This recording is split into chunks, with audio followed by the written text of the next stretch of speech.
ভাই সাজু ভাই সাজু ভাই সাজু ভাই। প্রিয় এলাকাবাসী, আসসালামু আলাইকুম।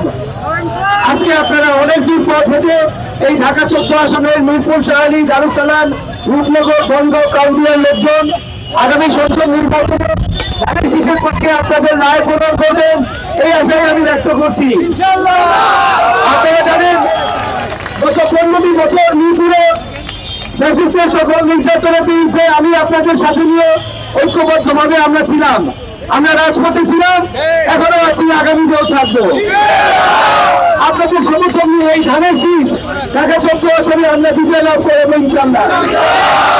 আমার বাবা মরহুম আলাদা খালেক সাহেব এই এলাকার 5 বারের এমপি ছিলেন এবং আপনাদের উন্নয়নে তিনি তার জীবন উৎসর্গ করে গিয়েছেন। তাই আগামীতে এই তরুণ যারা ভোটার আছেন সেই তরুণদের মেধাকে আমরা কাজে রাখিয়ে মিরপুরকে একটি আদর্শ মিরপুর হিসেবে, সবার জন্য বাসযোগ্য মিরপুর হিসেবে গড়ে তুলবো ইনশাআল্লাহ। মিরপুরের জনগণ মিরপুরের সন্তান কি চায়, তাই আমরা বলছি এই মাটি মিরপুরের মাটির সন্তান হিসেবে আমি এসএ সিদ্দিক সাজু আপনাদের পাশে ছিলাম এবং আমাকে আপনারা আগামীতে পাবেন। তবে ধানের শীষে কান্ডারি হিসেবে আপনারা সবাই দৌড় করে যাবেন।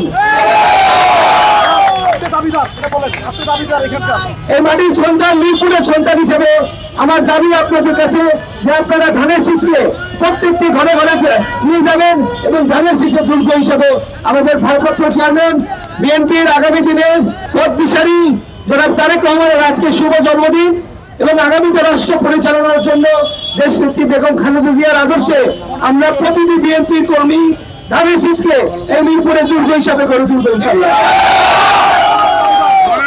আমরা মাদকমুক্ত, সন্ত্রাসমুক্ত এবং সকল নাগরিক সুবিধা দিয়ে এই মিরপুরকে আরো আধুনিকায়ন করে ঢাকার ভিতরে সবচাইতে আদর্শ এলাকা হিসেবে গড়ে তুলব। আপনারা আমার পাশে থাকবেন, মিরপুরের সন্তান হিসেবে আমি আপনাদের পাশে আছি। যত কিছুই আসুক, এই আসন আমার, এছাড়া আপনার মিরপুরের মাটির এই আসন। পরিশেষে ধানের শীষের বিজয়ের জন্য আমি আপনাদের সমর্থন প্রত্যাশা করছি।